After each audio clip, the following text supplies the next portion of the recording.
आता आपल्या आवडत्या मालिकेचे संपूर्ण भाग मालिका प्रसारित झाल्यानंतर लगेचच पाहू शकता फक्त सन नेक्स्ट वर. भारतातील प्रेक्षकांसाठी मोफत सेवा. सई, बरं झालं तू आलीस. किती दिवसांनी भेटतोय आपण.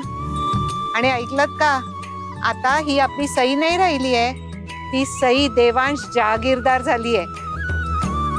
तिला सगळ्यांनी मॅडम म्हणायचं. मॅडम प्लीज, तुमच्यासाठी मी कायम सईच असणार. मला मॅडम वगैरे नका म्हणू.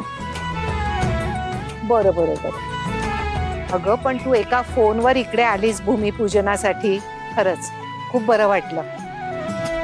तुझं इथे खूप खूप स्वागत आहे. पण एक विचारू का तुला, की तू सरांबरोबर का नाही आलीस?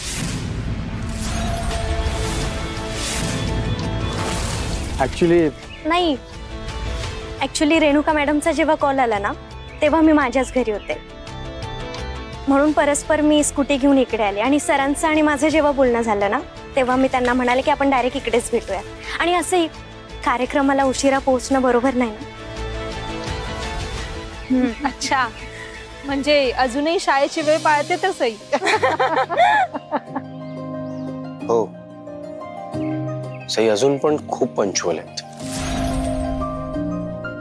सर, तुम्हाला सांगते, सई आमची खूप चांगली शिक्षिका होती.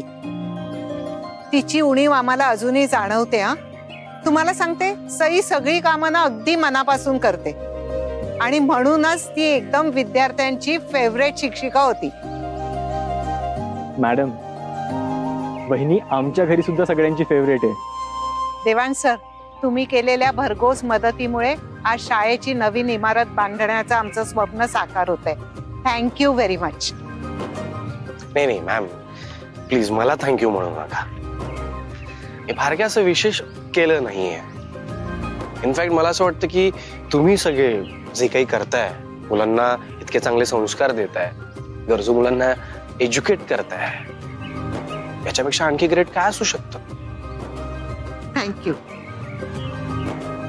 देवांश सर, सई, चला या.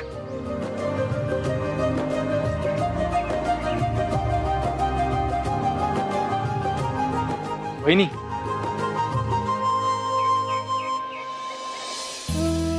कशी आहेस तू? मी ठीक आहे.